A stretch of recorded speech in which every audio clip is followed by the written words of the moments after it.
السلام عليكم ورحمة الله وبركاته. نحمده ونصلي على رسوله الكريم. أما بعد فقد قال الله تعالى في القرآن العظيم وفي الفرقان المجيد بعد أعوذ بالله من الشيطان الرجيم بفضل بسم الله الرحمن الرحيم وقل ربي زدني علما صدق الله مولانا العظيم. புகழும் புகழ்ச்சியும் ஏன் இறைவனாகிய அல்லாஹ்விற்கே உரித்தாகட்டுமாக. அவருடைய சலாமும் சமாதானமும் கண்மணி நாயகம் ரசூலுல்லாஹி ஸல்லல்லாஹு அலைஹி வஸல்லம் அன்னவர்களின் மீதும் அன்னவர்களின் அடிச்சுவற்றினை பின்பற்றி வாழ்ந்து மறைந்த உத்தம சத்திய சஹாபாக்கள், தாபிஈன்கள், தபஅ தாபிஈன்கள், நாதாக்கள், ஷுஹதாக்கள், சாலிஹீன்கள் இன்னும் நம் அனைவர் மீதும் என்றென்றும் நின்று நிலவட்டுமாக. ஆமீன். கண்ணியத்திற்குரியவர்களே, அல்லாஹ் சுப்ஹானஹு வ தஆலாவுடைய மாபெரும் கிருபையினால் 13ஆம் தராவீஹுடைய தொழுகையை தொழுதுவிட்டு இங்கு அமரக்கூடிய தௌஃபீக்கினை கொடுத்திருக்கின்றான். அல்ஹம்துலில்லாஹ். இன்று ஓதப்பட்ட இறை வசனங்களிலிருந்து அல்லாஹ் சுப்ஹானஹு வ தஆலா பல்வேறு விஷயங்களை சொல்லி காட்டுகிறார். பல்வேறு நபிமார்களை பற்றியும் சொல்லி காட்டுகிறார். குறிப்பாக இன்று ஓதப்பட்ட சூறாவில் ஒரு சூரத்துல் மரியம் என்ற அந்த அத்தியாயம் மரியம் அலைஹிஸ்ஸலாத்து வஸ்ஸலாம் அவர்களை பற்றி சொல்லி காட்டுகிறார். ஒரு ஆணுடைய துணையின்றி அவர்கள் குழந்தை பெற்றெடுக்கிறார்கள். மக்கள் எல்லாம் இழிவாக பேசுகிறார்கள், தவறாக பேசுகிறார்கள். தவறாக பேசுவார்கள் என தெரிந்தும் கூட தான் கர்ப்பமுற்று இருக்கும் பொழுது மக்கள் எல்லாம் தவறாக இழிவாக பேசுவார்கள் என தெரிந்தும் கூட முழுக்க முழுக்க அல்லாஹ்வை சார்ந்து இருந்தார்கள்.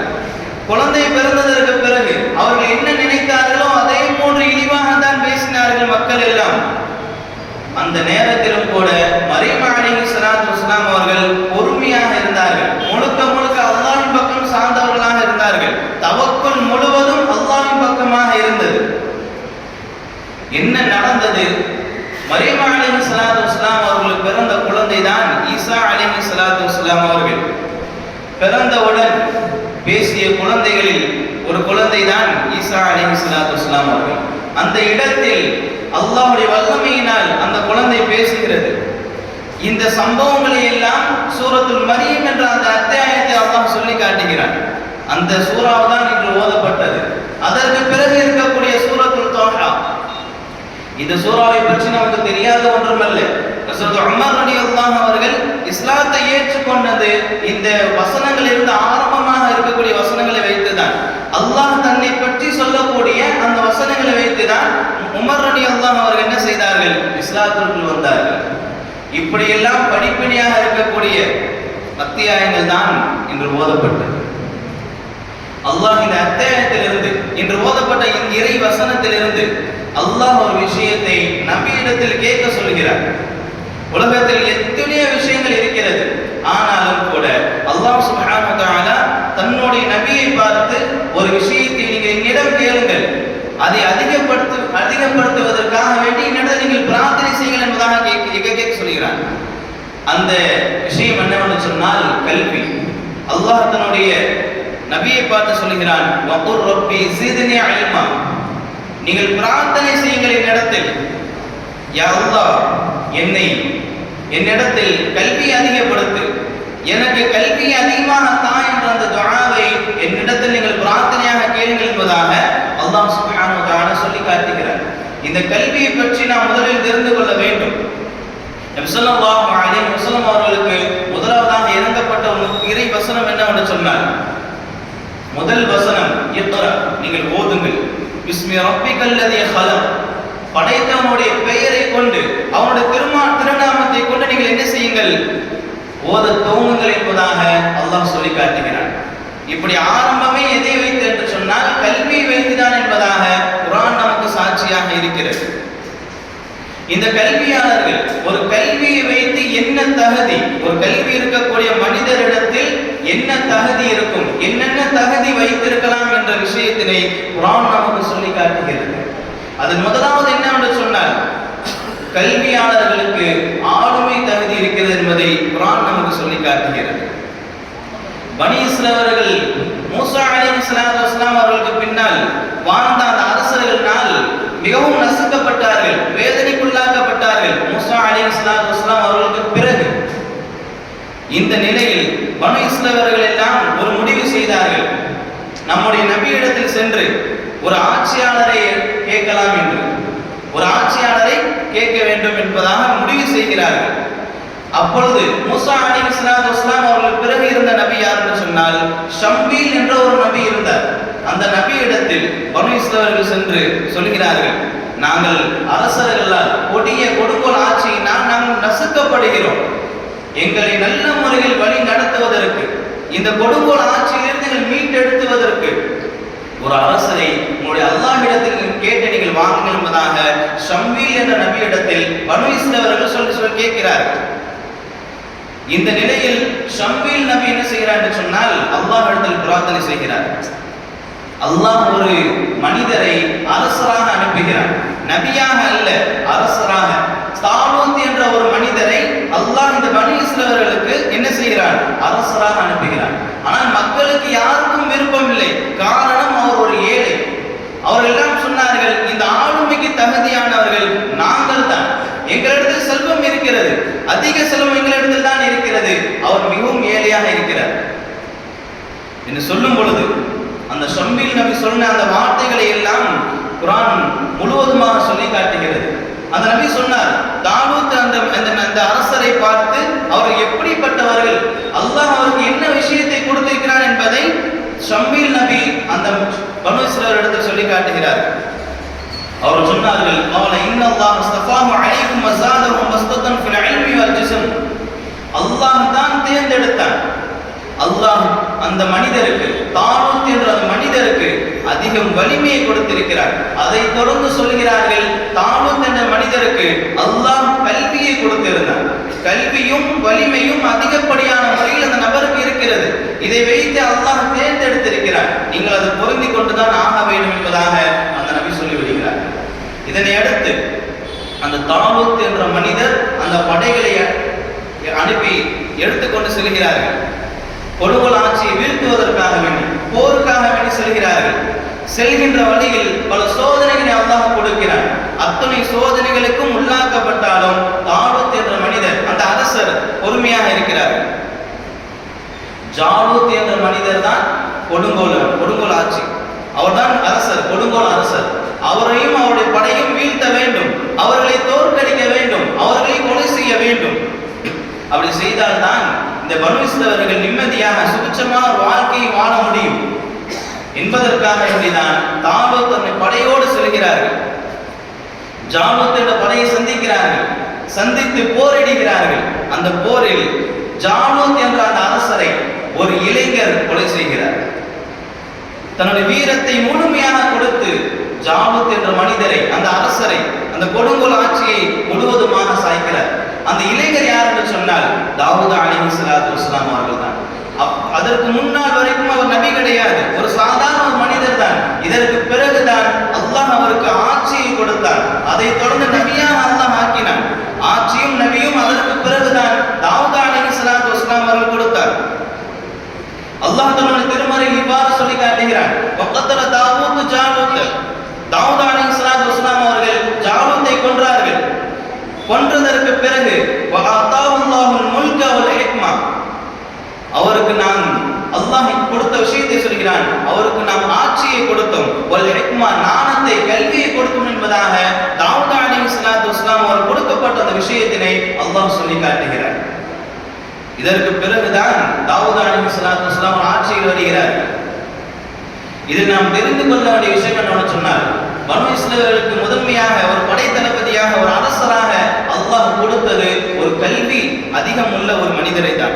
தாலூத் என்ற மனிதரை தான் அல்லாஹ் கொடுத்தான். இதை வைத்து தான் குர்ஆன் நமக்கு சொல்லக்கூடிய ஒரு விஷயம் என்னவென்று சொன்னால், கல்வியாளர்கள் ஆளுமைக்கு தகுதியுள்ளவர்கள், கல்வியாளராக இருக்க வேண்டும். கல்வியுள்ளவர்களாக, கல்வியை அறிந்து கொண்டவர்களாக, கல்வி தன்னுடைய மனதில் உள்ளவர்களாக இருக்க வேண்டும் என்பதை தான் குர்ஆன் நமக்கு கல்வியாளர்கள் ஆளுமைக்கு தகுதியானவர் என்பதாக சொல்லி காட்டுகிறது. இதை தொடர்ந்து கல்வியாளர்கள் பற்றி பல விஷயங்களை குர்ஆன் நமக்கு முழுவதுமாக சொல்கிறது. நீதி சார்ந்த வாழ்க்கைக்கு முறையாக இருக்கக்கூடியது கல்விதான். என்பதையும் குர்ஆன் நமக்கு சொல்லி காட்டுகிறது. மூசா அலைஹிஸ்ஸலாத்து வஸ்ஸலாமுடைய காலகட்டத்தில் காரூன் என்ற மனிதனுக்கு நிறைய செல்வங்களை அல்லாஹ் கொடுத்தான். செல்வத்திற்கு பஞ்சமே கிடையாது. அவனுடைய அந்த செல்வங்களை எல்லாம் பார்த்து மக்கள் எல்லாம் பொறாமைப்பட்டார்கள். இந்த அளவிற்கு சொன்னார்கள், வாழ்ந்தான் இந்த காரூனை போன்று வாழ வேண்டும், இவருடைய வாழ்க்கையை தான் விரும்புகிறோம் என்பதாக மக்கள் எல்லாம் சொல்லும் பொழுது அங்கு இருந்த கல்வியாளர்கள் சொன்ன வார்த்தைகளை அல்லாஹ் குர்ஆனில் பதிவு செய்கிறார். அந்த கல்வியாளர்கள் சொன்னார்கள், அங்கு இருந்த அந்த கல்வியாளர்கள் உலமாக்கள் சொல்லி காட்டினார்கள், வைலக்கும், உங்களுக்கு என்ன கேடு ஆயிற்று என்று கேட்டுவிட்டு அந்த கல்வியாளர்கள் சொன்னார்கள், ஸவாபுல்லாஹு கைருல் லிமன் ஆமன வ அமில ஸாலிஹா, அல்லாஹ்விடத்தில் ஈமான் கொண்டு நற்செயல்கள் செய்தோம் என்று சொன்னால் இதைவிடவும் மேன்மையான ஒரு விஷயத்தை அல்லாஹ் கொடுப்பான். இதைவிடவும் மேன்மையான, இதைவிடவும் அந்தஸ்து உயர்ந்த ஒரு விஷயம், அந்தஸ்து உயர்ந்த நன்மைகளை எல்லாம் அல்லாஹ் கொடுப்பான் என்று சொல்லிவிட்டு அந்த கல்வியாளர் சொன்ன வார்த்தை, வலா யுலக்காஹ இல்ல ஸாபிரூன், இந்த விஷயங்கள் எல்லாம் எப்போது தெரியும் என்று சொன்னால், யார் இதை அறிந்து கொள்வார் என்று சொன்னால் பொறுமையாளர்கள் தவிர வேறு யாரும் அறிந்து கொள்ள மாட்டார்கள் என்பதாக அந்த கல்வியாளர்கள் சொல்லி காட்டினார்கள். நாம் உலகத்தில் வாழக்கூடிய வாழ்க்கையில் நம்மிடத்தில் பணம் இருக்கிறது என்று சொன்னால், பதவி இருக்கிறது என்று சொன்னால், கல்வி இல்லாமல் ஒரு நல்ல நிலைக்கு நாம் வர முடியாது. கல்வி இல்லாமல், கல்வியோடு ஒரு மனிதன் எந்த அளவுக்கு உயர்வாலும் பெரிதாக தெரியாது, அவன் கீழே இறங்க மாட்டான். ஆனால் கல்வி இல்லாமல் பதவியோடு பணத்தோடு மேலே உயர்ந்தால் திடீரென்று அல்லாஹ் வீழ்த்தி விடுவான். நாம் உண்மையான ஒரு கல்வியோடு இருந்தால்தான் அல்லாஹ் நமக்கு கொடுக்கக்கூடிய பாக்கியங்கள் எல்லாம் நிறைவாக இருக்கும் என்பதைத்தான் குர்ஆன் நமக்கு சொல்லுகிறது. நீதி நெறி வாழ்க்கைக்கு கல்விதான் முக்கியம் என்பதாக. அதை தொடர்ந்து குர்ஆன் நமக்கு சொல்லக்கூடிய விஷயம் என்னன்னு சொன்னால், கல்வி இருந்தால்தான் இறை நெருக்கத்தையும், கல்வி இருந்தால்தான் இறை உதவியும் நமக்கு கிடைக்கும் என்பதாக குர்ஆன் நமக்கு தெள்ள தெளிவாக சொல்லி காட்டுகிறது.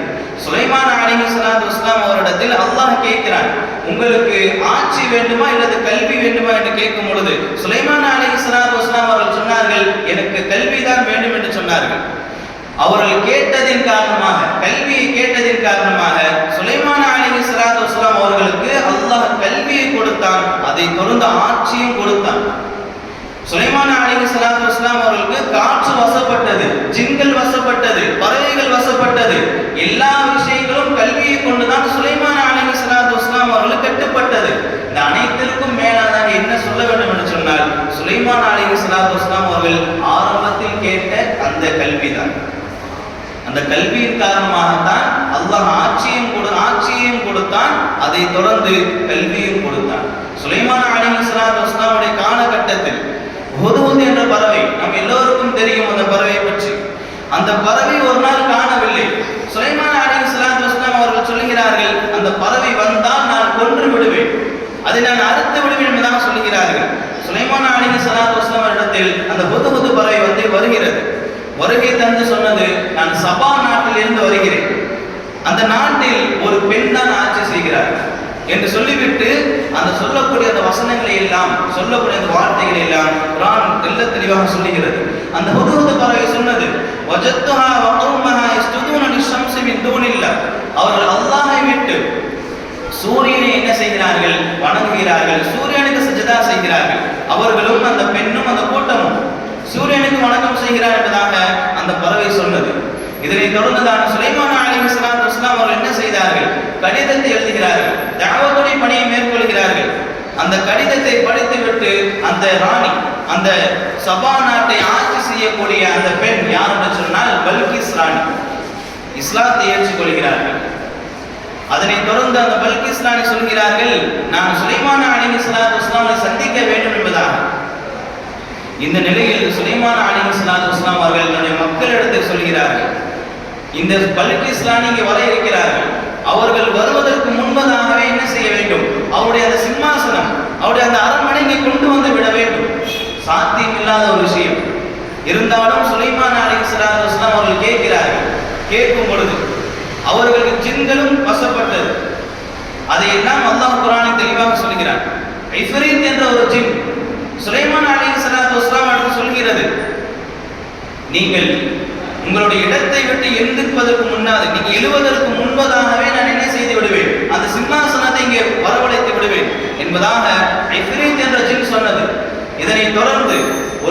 கல்வியாளர், கல்வி தன் மனதில் வைத்துக் கொண்ட ஒரு கல்வியாளர் சொன்ன வார்த்தைகளை எல்லாம் குர்ஆன் தெள்ள தெளிவாக சொல்கிறது. அந்த கல்வியாளர் சொன்னார், ஆலல்லதி அன்தஹு இல்முன் மினல் கிதாப், இல்மை அறிந்து கொண்ட ஒரு கல்வியாளர் சொன்னார், ஆனா ஆதீக பிஹி கப்ல அன் யர்தத்த இலைக தர்ஃபுக், நீங்கள் கண்மூடி திறப்பதற்கு முன்னால், கண் இமைக்கக்கூடிய அந்த நேரத்தில் நான் என்ன செய்து விடுவேன், அந்த சிம்மாசனத்தை இங்கே வரவழைத்து விடுவேன் என்பதாக அந்த கல்வியாளர் சொல்லும் பொழுது அதை ஏற்றுக்கொள்கிறார்கள் சுலைமான் அலைஹிஸ்ஸலாத்து வஸ்ஸலாம் அவர்கள். அதை தொடர்ந்து அந்த கல்வியாளர் கண் இமைக்கும் நேரத்தில் அந்த சிம்மாசனத்தை இங்கே கொண்டு வந்து வைத்து விட்டார்கள். இதெல்லாம் உண்மையான ஒரு வரலாறு. இதை யாராலும் மறுப்பு தெரிவிக்க முடியாது. இதன் பிறகு சுலைமான் அலைஹிஸ்ஸலாத்து வஸ்ஸலாம் அவர்கள் சொல்கிறார்கள், இந்த வார்த்தையை, இந்த சிம்மாசனத்தை எல்லாம் பார்த்துவிட்டு, இவ்வளவு சலுகைகளை அல்லாஹ் கொடுத்ததை பார்த்துவிட்டு சொல்கிறார்கள், ஹாதா மின் ஃபضل ரப்பி, இது என்னுடைய ரப்பின் அருட்கொடை, என்னுடைய ரப்புடைய அருட்கொடை என்பதாக சொல்லி காட்டுகிறார்கள். இந்த சம்பவத்திலிருந்து குர்ஆன் நமக்கு சொல்லக்கூடிய விஷயம் என்னவென்று சொன்னால், கல்வி இருந்தால்தான், சுலைமான் அலைஹிஸ்ஸலாத்து வஸ்ஸலாம் அவர் நினைத்திருந்தால் காற்று அவர்கள் வசப்பட்டது, ஜின்கள் வசப்பட்டது, அவையெல்லாம் படைத்து அவர்கள் என்ன செய்திருக்கலாம், அந்த சிம்மாசனத்தை வரவழைத்து இருக்கலாம். இருந்தாலும் கூட அங்கு என்ன நடந்தது, கல்வியை கற்றுக்கொண்ட, கல்வி தன் மனதில் இருக்கக்கூடிய ஒரு மனிதரை வைத்துதான் அந்த விஷயத்தினை உதவியாக எடுத்துக்கொண்டார்கள் சுலைமான் அலைஹிஸ்ஸலாத்து வஸ்ஸலாம் அவர்கள். இந்த நிலையிலும் கூட இறை நெருக்கம், அதை தொடர்ந்து இறை உதவியும் நமக்கு எப்போது கிடைக்கும் என்று சொன்னால், குர்ஆன் நமக்கு சொல்லக்கூடிய வசனம் என்னவென்று சொன்னால், நாம் இறை நெருக்கமும் இறை உதவியும் எப்போது கிடைக்கும் என்றால் கல்வி இருக்கும் பொழுதுதான், கல்வியாளராக நாம் இருக்கும் பொழுதுதான் நமக்கு என்ன கிடைக்கும், இறை நெருக்கம் கிடைக்கும் என்பதாக குர்ஆன் நமக்கு பரிசாட்டுகிறது. இதனைத் தொடர்ந்து பல்வேறு விஷயங்கள் குர்ஆன் நமக்கு மிக பெரும் ஒரு சான்றாக இருக்கிறது. குர்ஆன் ஒரு இடத்தில் இவ்வாறு சொல்கிறது, ஒரு 4 மனிதர்களை, 4 வகையான மனிதர்களை, மக்களை அந்தஸ்தில் உயர்ந்தவர்கள் என்பதாக சொல்லி காட்டுகிறது. இந்த 4 மனிதர்கள் யார்? முதலாவது மனிதர் யார் சொன்னால், உண்மையான முஃமின். பத்ர் போர்க்களத்தில் கலந்து கொண்ட முஃமின்களை பார்த்து இறங்கிய வசனங்கள் அல்லாஹ் சொல்லி காட்டுகிறான், இன்னமல் முஃமினூன அல்லதீன இதா ذكرல்லாஹு வஜலத் குலூபுஹும் வ இதா துலியத் அலைஹிம் ஆயாத்துஹு ஸாதத்துஹும் ஈமான் வ அலா ரப்பிஹிம் யதவக்கலூன். உண்மையான முஃமின் யார் என்பதை குர்ஆன் சொல்லி காட்டுகிறது. உண்மையான முஃமின் யார் என்று சொன்னால், அல்லாஹ்வுடைய பேர் கூறப்பட்டால் தன்னுடைய உள்ளங்கள் நடுங்கிவிடும், தன்னுடைய இதயங்கள் எல்லாம் பதறிவிடும். அதனை தொடர்ந்து அவர்களுக்கு முன்னால் இறை வசனம், ஆயத்துக்கள் எல்லாம் ஓதி காண்பிக்கப்பட்டால் அவருடைய ஈமான் அதிகரித்துவிடும். அவர்கள் முழுக்க அவருடைய தவக்குல் அனைத்தும் யாரின் பக்கம் இருக்கும் என்று சொன்னால் அல்லாஹ்வின் மீது இருக்கும் என்பதாக குர்ஆனுடைய வசனம் இருக்கிறது. அதனை தொடர்ந்து உண்மையான முஃமின் யார் என்பதை அதனை தொடர்ந்து சொல்லி காட்டும் பொழுது, அல்லதீன யுகீமூன ஸலாத வ மிம்மா ரஸக்னாஹும் யுன்ஃபிகூன். உண்மையான முஃமின் யார் என்று சொன்னால், அவர்கள் தொழுகை நிலை நிறுத்துவார்கள்.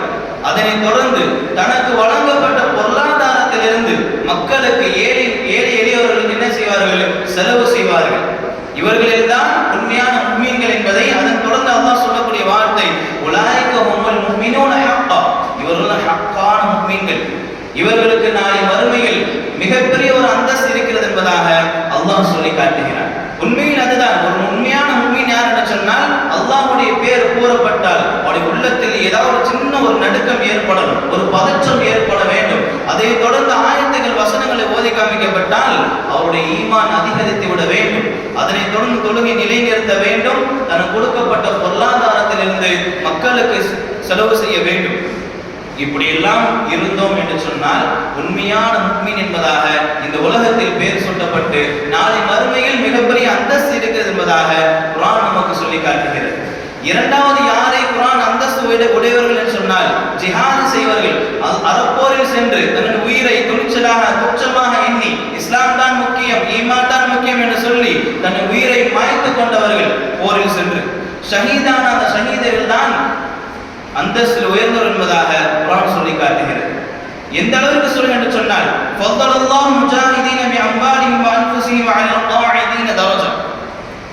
உட்கார்ந்து இருப்பவர்களை விட, வெறுமனே வாய் பேச்சால் சொல்பவர்களை விட தன்னுடைய உயிரையும் தன்னுடைய பொருட்களையும் முழுக்க முழுக்க அல்லாஹ்வுடைய பாதையில் அர்ப்பணித்தவர்கள் ஃபضلல்லாஹ், அல்லாஹ் அவர்களுக்கு மிகப்பெரிய ஒரு அந்தஸ்து இருக்கிறது. அல்லாஹ்விடத்தில் மிகப்பெரிய ஒரு மேன்மையான ஒரு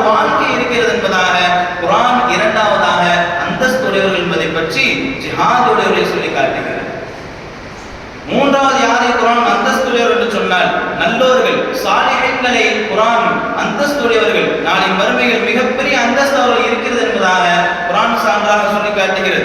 குர்ஆன் சொல்லக்கூடிய வார்த்தை وَمَن يَأْتِهِ مُؤْمِنًا قَدْ عَمِلَ الصَّالِحَاتِ فَأُولَٰئِكَ هُمُ الدَّرَجَاتُ الْعُلَى. யார் முஃமின்களாக இருந்து நல்ல செயல்கள் எல்லாம் செய்து நன்மையான நற்கர்மங்கள் எல்லாம் யார் செய்கிறார்களோ, செய்துவிட்டு அல்லாஹ்விடத்தில் வந்தால், அப்படி செய்து ரப்பிடத்தில் யார் நெருங்குகிறார்களோ அவர்களுக்கு அவருடைய ரப்பிடத்தில் மிகப்பெரிய கூலி இருக்கிறது, மிகப்பெரிய ஒரு அந்தஸ்து இருக்கிறது என்பதாக குர்ஆன் மூன்றாவதாக அந்தஸ்துடையவர்களை சாலிஹீன்களை குறித்து சொல்கிறது. நான்காவது யாரை சாலிஹீன்கள், நான்காவது யாரை அந்தஸ்துடையவர்கள் என்று குர்ஆன் சொல்கிறது சொன்னால் கல்வியாளர்களை தான் சொல்கிறது. கல்வியாளர்களை தான் நான்காவதாக அந்தஸ்துடையவர்கள் என்பதாக குர்ஆன் பறைசாட்டுகிறது.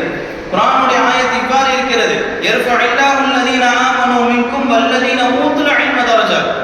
உங்களில் ஈமான் உடையவர்கள், அதை தொடர்ந்து கல்வியாளர்கள், கல்வி கற்றுக்கொண்டவர்கள், கல்வி தன் மனதில் இருப்பவர்கள் அல்லாஹ்விடத்தில் பல அந்தஸ்தில் உயர்ந்தவர்கள் என்பதாக குர்ஆன் சொல்லி காட்டுகிறது. நபி ஸல்லல்லாஹு அலைஹி வஸல்லம் அவர்களும் கூட பல ஹதீஸ்களில் இல்முதாரிகள் தான், கல்வியுடையவர்கள் தான் மிகப்பெரிய வணக்கசாலி, அவர்கள் தான் மிகப்பெரிய அந்தஸ்து உடையவர்கள் என்பதாக நபி ஸல்லல்லாஹு அலைஹி வஸல்லம் அவர்கள் கூட பல ஹதீஸ்களில் சொல்லி காட்டுகிறார்கள். ஒரு இடத்தில் நபி ஸல்லல்லாஹு அலைஹி வஸல்லம் சொல்லி காட்டுகிறார்கள், மன் ஸலக தரீகன் யல்தமிஸு ஃபீஹி இல்மன் ஸஹலல்லாஹு லஹு பிஹி தரீகன் இலல் ஜன்னah. யார் கல்விக்காக வேண்டி, கல்வியை தேடுவதற்காக வேண்டி, கல்வியை கற்றுக்கொள்வதற்காக வேண்டி ஒரு பாதையில் செல்கிறார்களோ, யார் கல்வியை கற்றுக்கொள்வதற்காக வேண்டி நீண்ட நெடிய பாதையில் செல்கிறார்களோ அவருக்காக வேண்டி அல்லாஹ் சுப்ஹானஹு வ தஆலா சொர்க்கத்துடைய பாதையை இலகுவாக்கி தருவான் என்பதாக நபி ஸல்லல்லாஹு அலைஹி வஸல்லம் அவர்கள் சொல்லி காட்டினார்கள். ஒரு ஆபிதை விட, ஒரு வணக்கசாலியை விட ஒரு ஆலிம், ஒரு அறிஞருக்குள்ள சிறப்பு என்னவென்று சொன்னால் நட்சத்திரங்கள் இருக்கிறது. நட்சத்திரங்களோடு ஒப்பிடும் பொழுது சந்திரனை போன்று என்பதாக அறிஞர்கள் சொல்லி காட்டுவார்கள். ஹஸரத் ஹுதைஃபா ரலியல்லாஹு அன்ஹு பற்றி நம்ம எல்லோருக்கும் தெரியும். அவருடைய தந்தை யார் என்று சொன்னால் நபி ஸல்லல்லாஹு அலைஹி வஸல்லம் அவர்களை எதிர்த்த குறைஷிகளில் ஒருவர் தான் உத்பா. அவருடைய மகன் தான் ஹுதைஃபா ரலியல்லாஹு அன்ஹு அவர்கள். ஆனால் வரலாற்றில் அவருடைய தந்தை பேரோடு ஒப்பிட்டு வந்திருக்கார். தந்தை பேரோடு சேர்ந்து ஒரு இடத்திலும் கூட நாம் அவருடைய பெயரை பார்த்திருக்க முடியாது. அவருடைய பெயர் எப்படி இருக்கும் என்று சொன்னால் சாலிம் மௌலா அபு ஹுதைஃபா ரலியல்லாஹு அன்ஹு என்ற பெயர் தான் எல்லா பக்கமும் இருக்கும். இந்த சாலிம் ரலியல்லாஹு அன்ஹு யார் என்று சொன்னால் ஹுதைஃபா ரலியல்லாஹு அவர்களால் உரிமை விடப்பட்ட சஹாபி. சாலிம் ரலியல்லாஹு அவர்கள் குர்ஆனுடைய தொடர்பு மிக்கவர்களாக இருந்தார்கள், குர்ஆனுடைய ஞானத்தை கற்றுக்கொண்டவர்களாக இருந்தார்கள். அதன் காரணமாகவே ஹுதைஃபா ரலியல்லாஹு அவர்கள் அவர்களுக்கு உரிமை விட்டார்கள். தன்னோடு நெருக்கமாக வைத்தது மட்டுமல்லாமல் தன்னுடைய பெயரும் கூட சாலிம் மௌலா அபு ஹுதைஃபா ரலியல்லாஹு என்றுதான் எல்லா இடங்களிலும் அழைக்கப்பட்டார்கள். இந்த அளவிற்கு சஹாபாக்கள் என்ன செய்தார்கள், தன்னோடு வைத்தது மட்டுமல்லாமல் தன்னுடைய பெயரிலும் கூட கல்வியாளர்களை நெருக்கமானவர்களாக வைத்துக் கொண்டார்கள். நபி ஸல்லல்லாஹு அலைஹி வஸல்லம் அவர்களும் கூட ஒரு இடத்தில் இவ்வாறு சொல்லி காட்டினார்கள், குர்ஆனுடைய அறிவை நீங்கள் தெரிந்து கொள்ள வேண்டும் என்று சொன்னால் 4 சஹாபாக்களை நீங்கள் தெரிந்து கொள்ளலாம் என்று சொன்னார்கள். அந்த 4 சஹாபாக்களில் ஒரு சஹாபி தான் ஹுதைஃபா ரலியல்லாஹு அன்ஹு அவர்கள். இந்த அளவிற்கு கல்வியாளர்களை நேசிப்பவர்களாக, கல்வியாளரோடு இருப்பவர்களாக, ஏன் கல்வியாளர்களாக இருந்தவர்கள் தான் நபி அவர்களும் சஹாபாக்கள். இதை விடவும் முக்கியமான ஒரு விஷயம் என்னவென்று சொன்னால் ஹஸரத் அபூ ஹுரைரா ரலியல்லாஹு அன்ஹு அறிவிக்கக்கூடிய ஒரு சம்பவம். நபி அவர்கள் சொன்னார்கள், பனு இஸ்ரவேல் இடத்துல ஒரு மனிதர் இருந்தார். அந்த மனிதருடைய பெயர் ஜுரைஜ். அவர் மிகப்பெரிய ஒரு ஆபித். அவருக்கென்று ஒரு தனி கட்டிடத்தை எழுப்பி மிகப்பெரிய ஒரு ஆபிதாக இருந்து வணக்கம் அல்லாஹ்விற்காக வேண்டி தொழுது கொண்டே இருந்தார். பெரிய வணக்கசாலியாக இருந்தார்கள். எந்த நேரத்திலும் தொழுது கொண்டுதான் இருக்கிறார்கள். இந்த நிலையில் அவருடைய தாயார் அவரை அழைக்கும் பொழுது அந்த அழைப்புக்கு அந்த ஜுரைஜ் என்ற மனிதர் பதில் கொடுக்கவில்லை. பல முறை அந்த தாயார் அழைத்தும் கூட அந்த ஜுரைஜ் என்ற மனிதர் தொழுகையில் ஈடுபட்டார்கள், வணக்கத்தில் ஈடுபட்டார்கள், முழுக்க முழுக்க இபாதத்தில் இருந்ததன் காரணமாக தன்னுடைய தாய்க்கு பதில் கொடுக்கவில்லை. இந்த நிலையில் அவருடைய தாயார் ஒரு பத்வா செய்கிறார். என்ன பத்வா? இந்த ஜுரைஜ், என்னுடைய மகன் ஜுரைஜ் இருக்கிறானே, ஒரு விபச்சாரியுடைய முகத்தில் கண் படாமல், ஒரு விபச்சாரியுடைய முகத்தில் படாமல் இவருடைய மரணம் இருக்கக்கூடாது என்ற ஒரு பத்வா செய்கிறார். ஒரு விபச்சாரியை பார்க்காமல் என்னுடைய மகன் ஜுரைஜ் இறந்துவிடக் கூடாது என்ற துஆவை செய்யும் பொழுது இறுதியில் என்ன நடக்கிறது? ஒரு விபச்சாரிக்கு ஒரு குழந்தை பிறக்கிறது. அந்த குழந்தை யார் என்று யாருக்கு தந்தை, யார் அந்த குழந்தைக்கு தந்தை என்பதாக மக்கள் எல்லாம் கேட்கும் பொழுது அந்த விபச்சாரி சொன்னால் இந்த ஜுரைஜ் தான் தந்தை என்று பொய் சொல்லுகிறார்கள். இதனை தொடர்ந்து அந்த மக்கள் எல்லாம் இவ்வளவு பெரிய வணக்கசாலியாக இருக்கிறார், இப்படிப்பட்ட ஒரு தீய செயலை செய்து விட்டாரே என்று கோபப்பட்டு என்ன செய்கிறார்கள், அவர் வணக்கத்திற்காக வேண்டி எழுப்பிய அந்த கட்டிடத்தை உடைக்கிறார்கள். அவரையும் வெளியேற்றி அடிக்கிறார்கள். இதனை தொடர்ந்து அந்த ஜுரைஜ் என்ன நடந்தது என்பதாக கேட்கும் பொழுது நிகழ்வுகளை எல்லாம் மக்கள் சொல்கிறார்கள். இதனைத்தான் ஜுரைஜ் என்ன சொல்கிறார் என்று சொன்னால், அந்த விபச்சாரியுடைய அந்த குழந்தையை வரவழைத்து அல்லாஹ்வுடைய கிருபையினால் பேச வைக்கிறார்கள். அந்த குழந்தை பேசியது.